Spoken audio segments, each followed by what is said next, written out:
Hello and welcome. In this video, I am going to be talking a little bit about why imagery cards can be so useful for expansive self-exploration and personal growth. This is another video in my series on my basic kind of card play basics, I guess. So I'm going to talk about images and how they're so valuable. This deck that I have here is the Tarot for Kids, written by Teresa Reed and illustrated by Kaylee Whitman. So when we're using imagery cards, and it can be tarot, it can be Dixit cards. There's also oracle decks. There's so many different types of decks, but we're really tuning into the imagery, where the imagery on the cards is acting as a metaphor for our own inner experiences, kind of in general. But when we're using imagery, it can facilitate access to emotions that may be difficult to articulate verbally, particularly when there are multiple feelings present. Feelings can be really complex and layered.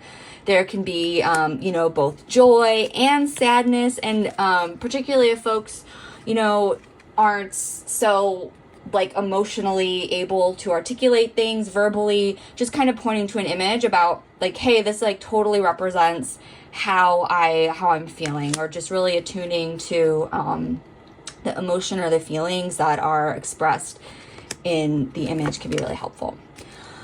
Another benefit of using imagery cards is that it offers a more distant perspective for reflection and insight. And if we think about drama therapy talks about aesthetic distance. So aesthetic distance is the balance between being immersed emotionally, and it can be really feel too close, too intense, versus on the other end of the spectrum being really detached and kind of unfeeling about something.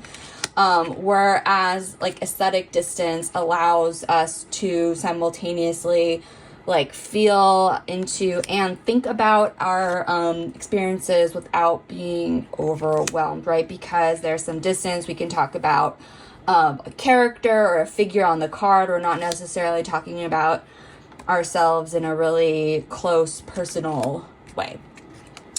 Can also offer diverse perspectives, illuminating facets of experience that might not be immediately accessible through traditional verbal reflection, right? So maybe we pull a card and we think about, what this figure, what the perspective of the card could offer, the point of view of this card versus maybe this card. It can be offer different perspectives, particularly when we're using tarot, because, tarot decks are typically 78 cards. And I think about tarot, each card as generally reflecting a facet of the human experience, kind of they're all this one card is a facet of a larger crystal.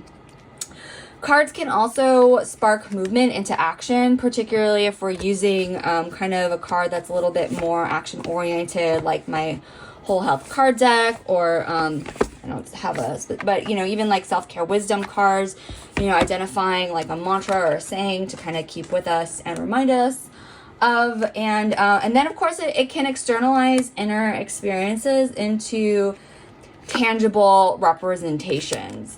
So a card might not particularly reflect a real life experience, but it could feel like one. And so now we're taking it outside of our minds and we're putting it out there, and now it's something that I can touch, I can manipulate it, I can move it around. That's particularly true when we're adding on other tools and props I'll talk about, charms in particular. And then another kind of bigger picture view is that when we're using imagery cards, it can really help to reveal what might be hard for us to express until we actually see it as an image. So again, I'm trying to keep all of these videos about the card play process relatively short and manageable in chunks. And starting in my next videos, I'm going to talk about specific types of decks to use, and then go from there into other types of props.